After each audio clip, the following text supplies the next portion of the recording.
नमस्कार दोस्तों, आप सभी का स्टडी आई अकेडमी में स्वागत है। आज आपके लिए RSMSSB JEN और जेवीएनएल में जो भर्ती आने वाली है उसके लिए महत्वपूर्ण प्रश्न उत्तर लेकर के आ गया हूं। भूगोल के नदियों के तंत्र से संबंधित पार्ट 2 है आज का, और ये आज की 11वीं क्लास है। दोस्तों, आपको वही पढ़ना है जो आपकी परीक्षा में आ सकता है, वो हम आपको पढ़ाने वाले हैं। ऐसा पढ़ाएंगे कि जो आप याद रखोगे, आपको व्याख्या सहित आपको पढ़ाएंगे यहाँ पर। तो इसलिए आप वीडियो को लास्ट तक जरूर देखें और अपने दोस्तों को भी शेयर कर सकते हो चाहो तो। चलिए शुरू करते हैं क्लास को। तो आपका पहला प्रश्न है, लूनी नदी को निम्न सहायक नदियों में अरावली पर्वतमाला से नहीं निकलने वाली नदी है? बाड़ी, जोजरी, लीलड़ी, जवाई। सही जवाब होगा आपका, यह है 3rd ग्रेड में पूछा गया था RPSC में। इसका सही जवाब है जोजरी। क्या होगा? जोजरी। जोजरी का उद्गम स्थल नागौर जिले की पोंडलू, कहाँ से है दोस्तों? नागौर जिले की पोंडलू गांव की पहाड़ियों से है। ये नागौर जोधपुर में बहती है। ये नदी कहाँ पर बहती है? नागौर जोधपुर में बहती है। यह लूनी नदी की एकमात्र सहायक नदी है जो उसमें दाईं ओर से मिलती है, तथा इसका उद्गम अरावली की पहाड़ियों नहीं है। लूनी की अन्य सहायक नदियां अरावली से निकलती है, जबकि यह कहाँ से निकलती है? पोंडलू गांव की पहाड़ियों से निकलती है। चलिए अगला प्रश्न है, पूर्व में जब घग्गर नदी बाढ़ के उफान में होती थी तो कहाँ तक पहुँच जाती थी? आपको आंसर देना होगा। तलवाड़ा झील, हनुमानगढ़, अनूपगढ़, फोर्ट अब्बास। पूर्व में जब घग्गर नदी बाढ़ के उफान में होती थी तो पानी कहाँ तक पहुँच जाता था? ये RS के एग्जाम में पूछा गया प्रश्न है, प्री एग्जाम में। सही जवाब इसका फोर्ट अब्बास। व्याख्या है इसकी दोस्तों, घग्गर नदी इसका उद्गम हिमालय प्रदेश की शिवालिक पहाड़ी यानी कि कालका माता के मंदिर के पास से होता है। तो कहाँ से होता है दोस्तों? शिवालिक की पहाड़ियाँ कालका माता से होता है। ये आंतरिक प्रवाह की दृष्टि से सबसे लंबी नदी है। तो आपको याद रखना है, सबसे लंबी नदी कौन सी है? आंतरिक प्रवाह की दृष्टि से घग्गर नदी है। इस नदी को नट नदी, मृत नदी, सोतर नदी, सरस्वती नदी, देशवती नदी के नामों से जाना जाता है। इस नदी के मुहाने पर कालीबंगा सभ्यता क्या हुई है? विकसित हुई है। घग्गर नदी के आपसे पूछ लिया जाए कालीबंगा सभ्यता किस नदी के किनारे विकसित हुई है, तो वह हुई है घग्गर नदी के किनारे। राजस्थान में प्रवेश डिब्बी नामक स्थान पर होता है, तथा राजस्थान में बहाव क्षेत्र नाली कहलाता है। बहावलपुर पाकिस्तान में बहाव क्षेत्र कहरा कहलाता है। इसका अंतिम स्थान फोर्ट अब्बास है। तो ये आपको याद रखना है। बहुत ही अच्छा प्रश्न है। चलिए हम बात करते हैं अगले प्रश्न की तरफ। निम्नलिखित में से कौन सी नदी बनास की सहायक नदी नहीं है? बेड़च, कोटारी, मोरेल, बाणगंगा। तो कौन सी नहीं है बनास नदी की सहायक नदी? दोस्तों, बेड़च भी है, कोटारी है, मोरेल है। केवल और केवल जो बाणगंगा है ये इसकी सहायक नदी नहीं है। तो बाणगंगा इसे अर्जुन की गंगा या ताला नदी कहते हैं। तो बाणगंगा को क्या कहा जाता है? अर्जुन गंगा या ताला नदी कहते हैं। इसके किनारे बेराट सभ्यता विकसित हुई है। यह राजस्थान की दूसरी नदी है जो अपना जल सीधा यमुना में डालती है। जयपुर जिले की बेराट पहाड़ियों से निकलकर यह नदी भरतपुर में बहती हुई आगरा के निकट फतेहाबाद में यमुना नदी में मिल जाती है। इस नदी पर रामगढ़ के निकट एक बांध बनाकर जयपुर शहर को पेयजल आपूर्ति की जा रही है। अगला प्रश्न है हमारा, यहाँ पर प्रश्न क्या है? लूनी का उत्तरी क्षेत्र क्या कहलाता है? लूनी नदी का जो उत्तरी क्षेत्र है वो क्या कहलाता है, ये आपको बताना है। तो फटाफट से कमेंट करके आप बता दीजिएगा। तो इसका सही जवाब होगा बिल्कुल ऑप्शन ए, थली। लूनी का उत्तरी क्षेत्र क्या कहलाता है? थली कहलाता है। बात करते हैं अगले प्रश्न की। खारी नदी किस अपवाह तंत्र का अंग है? वह है। खारी नदी किस अपवाह तंत्र का अंग है? वह है अरब सागरीय, आंतरिक अपवाह, अनिश्चित अपवाह, बंगाल की खाड़ी। तो आपका सही जवाब होगा मित्रों बिल्कुल बंगाल की खाड़ी। राजस्थान में खारी नाम से 2 नदियां हैं, जिनमें से एक अरब सागरीय, इसका उद्गम स्थल सिरोही के शेर गांव की पहाड़ियों से है। यह सिरोही जालोर में बहकर जालोर के सायला गांव में यह जवाई नदी में मिल जाती है, तथा दूसरी बंगाल की खाड़ी यह राजसमंद में विजराज ग्राम की पहाड़ियों से निकलकर राजसमंद, भीलवाड़ा अजमेर व टोंक में बहकर देवली के निकट बनास में मिल जाती है। अपवाह तंत्र का अंग है। चलिए दोस्तों, इसकी व्याख्या आपने समझ ली है। दोस्तों, आपको वीडियो कैसी लग रही है ये मुझे कमेंट करके आप बता सकते हो, ताकि हमें भी अच्छा लगे। अगला प्रश्न है, निम्नलिखित में से कौन सी नदी अरब सागर की तरफ बहती है? तो अरब सागर की तरफ कौन सी नदी बहती है, ऐसी नदी का नाम बताइए। तो ऐसी नदी है हमारी चंबल, बनास, बेडच, साबरमती। तो सही आंसर होगा इसका। तो इसका सही आंसर क्या होगा ये आप कमेंट कर सकते हो। साबरमती सही जवाब है, साबरमती। यह नदी उदयपुर जिले के दक्षिण पूर्वी भाग में स्थित अरावली श्रृंखलाओं से निकलती है। यह नदी गुजरात की ओर बढ़ती हुई अंततः खंबात की खाड़ी में गिर जाती है। तो आपसे पूछ लिया जाए कि साबरमती जो नदी है वह कहाँ से निकलती है, तो उदयपुर जिले के दक्षिण पूर्वी भाग में अरावली में से निकलती है और एक खत्म हो जाती है खंबात की खाड़ी में। तो यह बहुत ही महत्वपूर्ण प्रश्न बनता है यहाँ से। अगला प्रश्न है हमारा, जब पुष्कर की पहाड़ियों में भारी वर्षा होती है तो बाढ़ कहाँ आती है? दोस्तों, अजमेर, सवाई माधोपुर, बालोतरा, सोजत।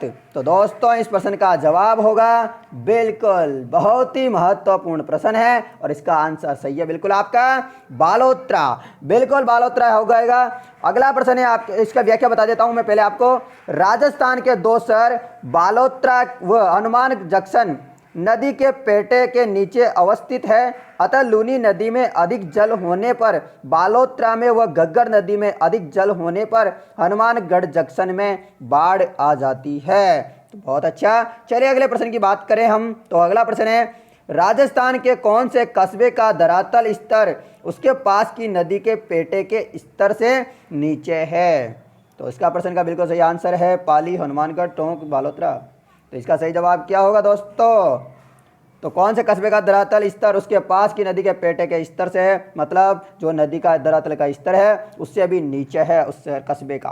तो बिल्कुल इसका सही जवाब है आपके लिए क्या होगा? बालोतरा। बालोतरा बिल्कुल सही आंसर है। अगले प्रश्न की बात करूं मैं, तो निम्नलिखित में से राजस्थान के कौन से जिलों में नदी नहीं है? तो दोस्तों, इस प्रश्न का बिल्कुल सही आंसर आ जाएगा क्या? बाड़मेर, जालौर, बीकानेर व चूरू, जैसलमेर व जोधपुर, श्रीगंगानगर व हनुमानगढ़। तो आपका सही जवाब क्या होगा? सही जवाब है दोस्तों बीकानेर व चूरू, सही जवाब होगा। बिल्कुल, बहुत अच्छा। यहाँ पर कोई नदी नहीं है, ये केवल और केवल जिले हैं जो आप देख रहे होंगे। अगला प्रश्न है आपका दोस्तों, ऐसा प्रश्न ऐसा बताइए दोस्तों जहां पर रेलगाड़ी नहीं है, यानी कि रेलवे लाइन नहीं है, ऐसा बताइए। मैं एक क्वेश्चन पूछ रहा हूं आपसे, थोड़ी देर में मैं इसका आंसर दूंगा, आप इसका आंसर जरूर बताएं। तो क्या होगा? मांडलगढ़ के निकट त्रिवेणी पर कौन सी 3 नदियां मिलती है? तो दोस्तों, मांडलगढ़ के निकट त्रिवेणी धाम पर कौन सी 3 नदियों का संगम स्थल है? तो दोस्तों, इस 3 नदियों का जहाँ संगम होता है उसे त्रिवेणी बोला जाता है, ये भी मैं आपको बता दूं। तो सही जवाब हो जाएगा बेडच, बनास, मैनाल। बेडच, बनास, मैनाल। और दोस्तों, लास्ट में जो मैंने प्रश्न पूछा था कि ऐसा राजस्थान का ऐसा कौन सा जिला है जहाँ पर रेलवे लाइन नहीं है, तो वह मात्र क्या है? प्रतापगढ़। कौन सा जिला है दोस्तों? जो हमारा 33वां जिला बना था वह जिला है दोस्तों कौन सा? प्रतापगढ़, जो 2018 में नया जिला बनाया गया था।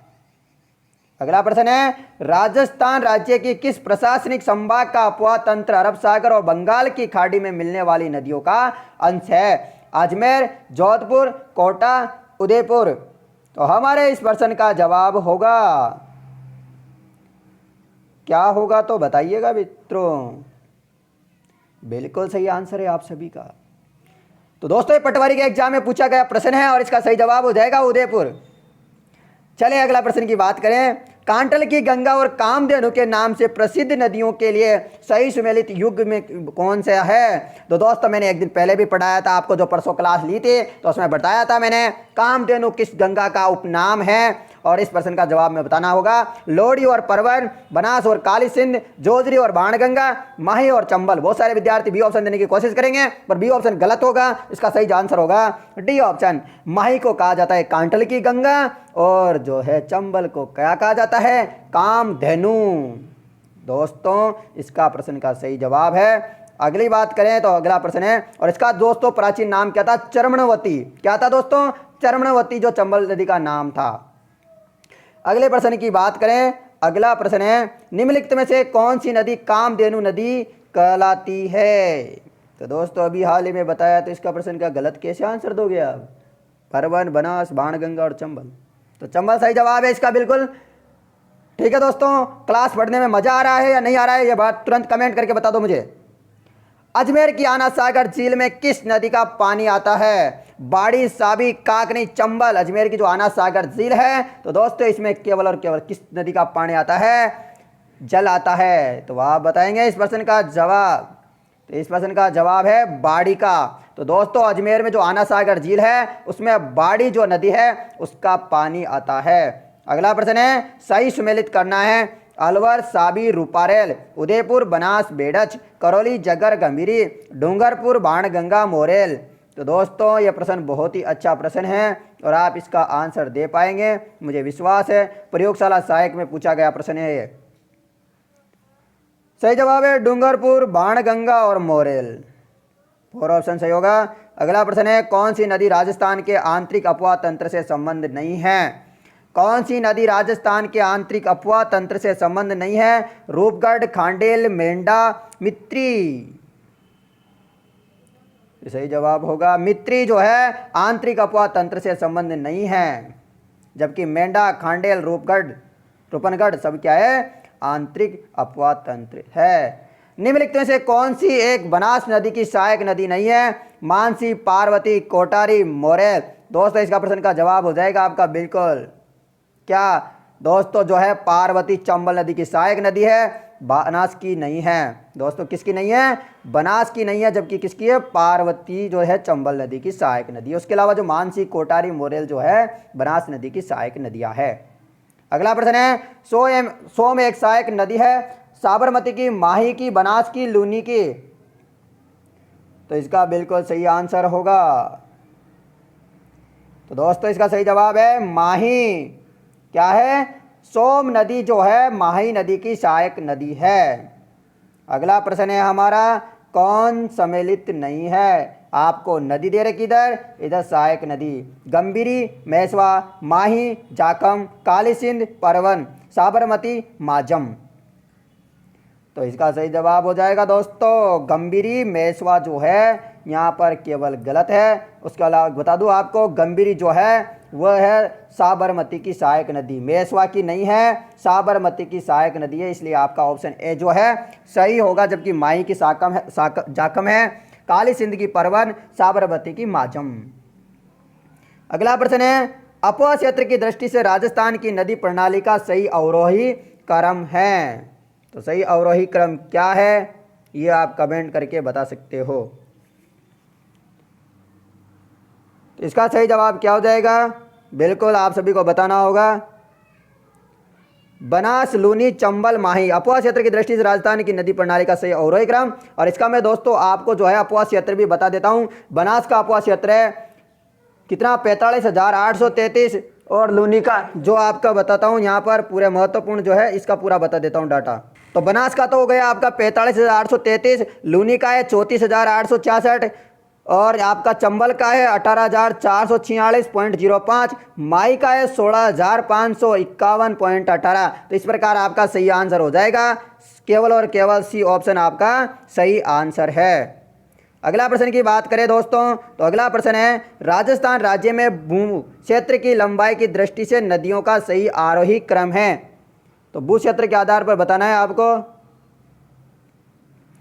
तो फटाफट से तुरंत कमेंट करके बता सकते हो। जेईएन एग्जाम में पूछा गया था 2016 में 21/8/2000 को जो पेपर हुआ था उसी में पूछा गया था। कांतली, चंबल, लूनी, बनास क्या होगा? कांतली, चंबल, लूनी, बनास आपका सही आंसर है। तो राज्य की प्रमुख नदियों की लंबाई भी आपको मैं बता देता हूँ। बनास नदी की जो है राज्य की, केवल राज्य की बात कर रहा हूँ मैं, बनास नदी की जो है लंबाई है 512 किलोमीटर। बनास की कितनी है? 512 किलोमीटर। लूनी नदी की है 495, राज्य में कितनी है? 330। और जबकि बनास की 512 की 512 राजस्थान में है। और जिसकी चंबल नदी की कितनी है? 1051 है टोटल मिला के, पर राज्य में मात्र 322 किलोमीटर है। बात करें माही नदी, 576 है, राज्य में 171 किलोमीटर है। साबरमती नदी 416 है, राज्य में 45 किलोमीटर है। बाणगंगा 380 किलोमीटर है। काली सिंध नदी 278, राज्य में 145 किलोमीटर। कांतली नदी 100 किलोमीटर। तो ये महत्वपूर्ण है दोस्तों, जो कि मैंने आपको बता दिया है। अगला प्रश्न है, अपवा बेसिन का उत्तर से दक्षिण सही क्रम है। अपवा बेसिन का उत्तर से दक्षिण सही क्रम क्या होगा, यह आपको बताना है। इसका सही आंसर क्या होगा? बिल्कुल सही आंसर है साबी, बाणगंगा, बेडच, सोम। अगला प्रश्न है, बिजराल की पहाड़ियों से निकलने वाली खारी नदी निम्नलिखित में से किस अपवा तंत्र का भाग है? तो हमारे इस प्रश्न का सही जवाब है बंगाल की खाड़ी। अगला प्रश्न होगा, बनास बेसिन का मुख्य क्षेत्र किस जिले में है? तो दोस्तों यहां पर क्षेत्र है, किस जिले में है? भीलवाड़ा, अजमेर, टोंक, सवाई माधोपुर। क्या हो जाएगा? भीलवाड़ा। बहुत सारे जो है टोंक आंसर लगा देंगे बनास डैम को, बिशलपुर का डैम को सोच के, तो आपका गलत हो जाएगा, भीलवाड़ा सही होगा। अगला प्रश्न है, सोम नदी निकलती है माउंट आबू, अजमेर, बिच्छामेड़ा, पंचमेड़ा। सोम नदी कहाँ से निकलती है? तो दोस्तों उदयपुर जिले में से निकलती है। कहाँ से? बिच्छामेड़ा से। तो दोस्तों सोम नदी, यह नदी उदयपुर जिले के बिच्छामेड़ा नामक स्थान से निकलकर बेणेश्वर के समीप माही नदी में मिल जाती है। इस नदी की प्रमुख सहायक नदियाँ गोमती व जाखम हैं। दोस्तों जो सोम नदी है, इसकी जो सहायक नदियाँ हैं गोमती व जाखम हैं। अगला प्रश्न है, वाकल, वर्तरक, मेसवा और हदमती किसकी सहायक नदियाँ हैं? माही, जाखम, साबरमती, सोम। सही जवाब हो जाएगा साबरमती। साबरमती की सहायक नदियाँ बाकल, हथमती, मेसवा, बैतरक और माजम हैं, जो सभी डूंगरपुर तथा उदयपुर से निकलती है। ये भी आपको याद रखना है। अगला प्रश्न है आपके लिए, विंध्य कगार भूमि जिन नदियों के मध्य स्थित है वह है बाणगंगा व बनास, काली सिंध व चंबल, बेड़त व बनास, चंबल और बनास। ठीक है, तो सही जवाब क्या हो जाएगा? तुरंत कमेंट आंसर दीजिएगा, चंबल और बनास हो जाएगा सही जवाब। अगला प्रश्न है, इनमें से कौन सी राजस्थान की अंत प्रवाही नदी नहीं है? कांतली, काकनी, सागी, गग्गर। तो इस प्रश्न का सही जवाब हो जाएगा मित्रों सागी। अगले प्रश्न की बात करें दोस्तों, यहाँ पर ही आपने जो है प्रश्न खत्म होते हैं और आज की क्लास यहाँ पर समाप्त होती है। वीडियो पसंद आई है तो लाइक करें और ज़्यादा से ज़्यादा इस वीडियो को शेयर करेंगे तो मैं रोजाना वीडियो डालने की कोशिश करूँगा। यदि आपका अच्छा रेस्पॉन्स आता है तो मैं आपके लिए लगातार प्रयास करता रहूँगा। दोस्तों पहले के दिनों में मैंने देखा है बहुत अच्छा रेस्पॉन्स रहा है आपका, आपने शेयर भी किया है, आपके लिए बहुत बहुत धन्यवाद। और आप इसी प्रकार शेयर करते रहिएगा ताकि मैं आपके लिए और अच्छा अच्छा कंटेंट प्रोवाइड कर सकूं, आपके लिए टीचर भी उपलब्ध करा सकूं। यदि आप अच्छे से इसको आगे शेयर करोगे अपने दोस्तों से और आप भी अच्छे से वीडियो देखोगे तो आप जरूर कमेंट किया जाया करो। धन्यवाद मित्रों, जय हिंद, जय भारत। मिलते हैं अगली वीडियो के साथ।